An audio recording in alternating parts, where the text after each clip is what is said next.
चाहिए ना, तो कितने, वो 50 ही।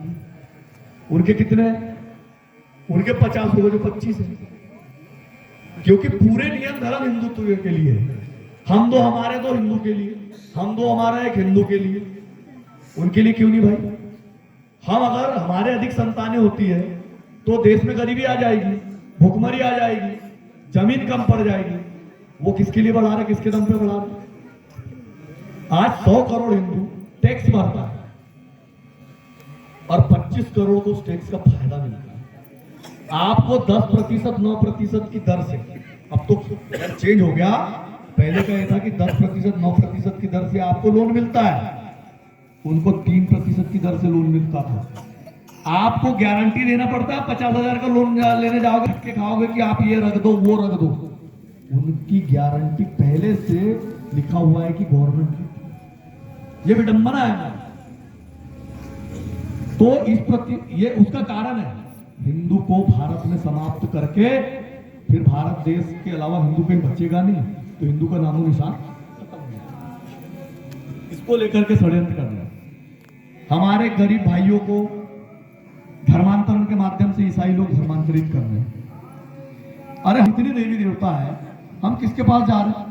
आपने उनको देखा होगा तो सूली पे लटका है, लटका है, अपनी रक्षा नहीं कर सकता, उसकी रक्षा कौन कर सकता है क्या?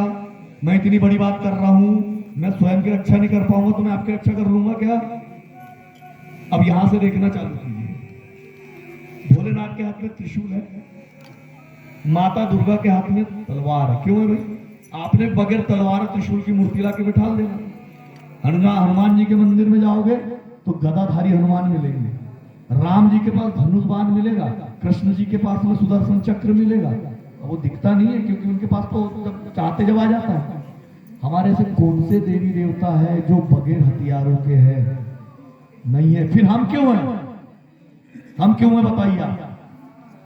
अभी कोई सांप निकल जाए तो एक लट ढूंढने के लिए पूरे गांव में चिल्लाओगे तो एक नहीं मिलेगा। आप अपनी रक्षा कैसे करोगे? और आप क्या सोच रहे हो? आप इनखेड़ा में इतनी दूर बैठे हो तो क्या सुरक्षित हो? क्या गलत फहमी आपकी, आप सुरक्षित नहीं हो। भारत जैसे जैसे विश्व गुरु बनने की ओर जाएगा वैसे वैसे इन लोगों को पेट में दर्द होगा, ये आपको मारने काटने के लिए तैयार रहेंगे। आपके कितनी हिंदू हो तैयार है बताइए? आप बोलोगे कि गावंडे जी आकर के हथियारों की लड़ाई की बात कर रहे हैं, मैं लड़ाई करने की बात नहीं कर रहा कि तलवार रख के उसके घर में जाके गर्दन काट देना। मैं ये बोल रहा हूं कि तुम्हारे घर कोई तलवार लेकर के आए तो तुम्हारे पास तलवार है कि कुछ से लड़ लेंगे? अपनी आत्मरक्षा के लिए तो रख सकते हैं हम। जब हमारे देवी देवता नहीं है बगैर शस्त्रों के, हम क्यों है भाई? किसने बता दिया आपको कि हमको बगैर शस्त्रों के रहना? ये सब लॉर्ड मैकाले की शिक्षा पद्धति, मुगलों का शासन, मुसलमानों ने शासन किया। मुसलमानों के बाद जो अंग्रेज आया बहुत होशियार थे, उनने कहा इतने वर्ष मुसलमानों ने शासन किया तो हिंदू तो समाप्त नहीं हुआ, तो उन्होंने शिक्षा पद्धति ही बदल दी। शिक्षा पद्धति तो मुस्लिमों के समय से ही बदल गई थी। हम गुरुकुल की पद्धति से पढ़ने वाले, जिसमें सबसे पहले शस्त्र विद्या सिखाई जाती थी, उसके बाद शास्त्र सिखाए जाते थे। हम रहे हैं लॉर्ड मैकाले की शिक्षा पद्धति से जिसका कहीं उपयोग नहीं होता। वो जो स्क्वायर पढ़ते हैं, वो जो ईटा थीटा क्या क्या पढ़ते हैं, उसका कहां उपयोग होता बताइए? आम जीवन में कहां लगता है आपको? खेती में लगता है क्या? कहीं कहीं लगता है? उसका उपयोग होता है क्या पढ़ाया जा रहा हमको? हमको वो पढ़ाया जा रहा जो कचरा है। हमको महापुरुष नहीं पढ़ाया जा रहा। हमको शिवाजी के बारे में नहीं पढ़ाते, हमको महाराणा प्रताप के बारे में नहीं पढ़ाते, हमको रानी लक्ष्मीबाई के बारे में नहीं पढ़ाते, हमको दुर्गावती के बारे में नहीं पढ़ाते, हमको बड़े गुरु गोविंद सिंह जी के बारे में नहीं पढ़ाते। गुरु गोविंद सिंह जी ने इस धर्म को बचाने के लिए अपने 4 छोटे छोटे बच्चे मार दिए। जिन्होंने गुरु गोविंद सिंह जी को पढ़ा होगा, सुना होगा, उन्हें ध्यान है क्या जरूरत थी उनको? क्या जरूरत थी छोटे छोटे एक 8 साल और एक 12 साल के बच्चे का बलिदान करने का? ये सिर्फ धर्म को बचाने के लिए कि आप लोग बैठ के आरती कर सको, इसलिए उन्होंने बलिदान दिया। अभी भी हम नहीं बोल रहे उनसे झगड़ा करना है, उनसे लड़ना है, लेकिन सचेत हम रह सकते हैं। खासकर बहनों से मेरा निवेदन है कि अगर किसी को किसी गलत दिशा में कहीं जाना होगा, जाना तो नहीं चाहिए, क्योंकि हमारे माता पिता बड़ी मेहनत करके अपना एक कपड़ा कम पहन के और बहुत कुछ सह के आपको वहां भेजते हैं, और हम छोटी छोटी बातों में आकर के उनका मान सम्मान वहीं बेच के आ जाते हैं। और कुछ नहीं कर पाता। तो इनसे निवेदन है कि इस तरह की गलत दिशा में जाने नहीं चाहिए। अगर है ऐसा तो किसी का आइडेंटिटी देख लो, बता दो आपका कार्ड, आधार कार्ड, उसमें क्या नाम लिखा है, क्योंकि वो अपना नाम बदल, अब तो वो अपने जैसे हाथ में धागा बांधने लगे। अभी हमने पूरे बैतूल में जितना गरबा हो रहा है, बजरंग दल का एक बोर्ड लगाया है वहां कि कोई भी विधर्मी इसके अंदर नहीं आया। पूरे गरबे में एक भी मुस्लिम को, भाई गरबा हमारा नवरात्र का त्योहार है, शक्ति का त्योहार है। आपके त्योहार में हम नहीं जाते तो आप हमारे त्योहार में क्यों? और फिर आ ही रहा है गरबा में तो अपनी बहन बेटियों को लेकर के आ जाओ। हमारी बहनों के साथ नाचने के लिए आओगे क्या? गरबा करने के लिए आओगे क्या? भाई क्या है आपकी मानसिकता, क्या है? लव जिहाद इनका एक प्रकार का षड्यंत्र है। अब तो ये प्रशासन ने, कोर्ट ने भी प्रमाणित कर दिया है, ये बहुत बड़ा षड्यंत्र है। इससे हमारी बहनों को खासकर बचना चाहिए।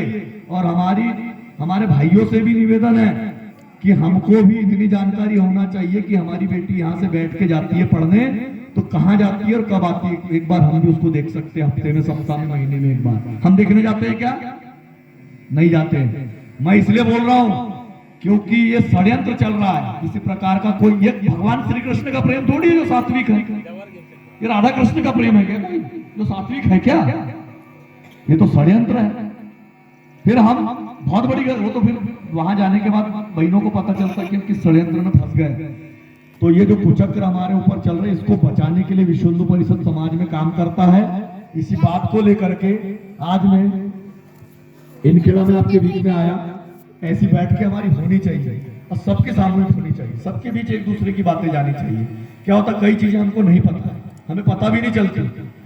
आज एक विश्व के अंदर आप भी सब जितने पढ़े लिखे लोग हैं मीडिया पे देखते होंगे कि भारत का नाम विश्व में एक नंबर पे चल रहा है। आज हमारी सेना इतनी मजबूत है कि हम पे कोई देश, आज अमेरिका को भी हमारे सामने सिर झुकाना पड़ता है। कहीं ना कहीं हम विश्व गुरु की ओर बनने की ओर अग्रसर हो गए, बनेंगे ये निश्चित है, क्योंकि हमारे महर्षि पहले ही इसकी घोषणा करके जा चुके हैं। अब ईसा और मूसा की बात होगी कि वो लड़ेंगे। आपने देखा युद्ध चालू हो गया हमास और इजराइल का। ये क्या है? ईसा मतलब ईसाई, मूसा मतलब मुसलमान। ये लड़ेंगे, ये लड़ के समाप्त होंगे। एक ही धर्म बचेगा सनातन, जो पूरे विश्व में रहेगा और हमारी भारत माता फिर से विश्व गुरु बनेगी। ये हमारे महर्षि बोल के जा चुके हैं और हमारा ही रहेगा, हमारा ही सभी चलेगा। आप देख रहे होंगे, आपको नहीं मालूम है, विदेशों में हिंदुत्व धर्म अपना रहे लोग। इस्कान के माध्यम से आप देखते होंगे कि बहुत से लोग हिंदू बन गए। और हम कहां जा रहे हैं? हम उनके तरफ जा रहे हैं, पाश्चात्य संस्कृति की ओर। योग हमारे सनातन की देन है, योग हमारे भारत की देन है। आज पूरा देश योग करने लगा है और हम पाश्चात्य संस्कृति को देख करके भोग करने लगे। ये हमारी विडंबना है। इसी बात को लेकर के हम संगठन समाज के अंदर काम करते हैं। बस इतनी बात को कहकर अपनी वाणी को विराम देता हूं। जय जय श्री राम, बोलो भारत माता की, गौ माता की, माता की, श्री राम जन्मभूमि की, श्री कृष्ण जन्मभूमि की, काशी विश्वनाथ की, पवन सुत हनुमान की। बोलो भाई सब संतों की, बोलो भाई सब भक्तों की। धर्म की, अधर्म का, प्राणियों में, विश्व का, गौवंश हत्या बंदो, गौवंश हत्या, धर्मांतरण, धर्मांतरण, भारत अखंडो, भारत अखंडो। हर हर महादेव।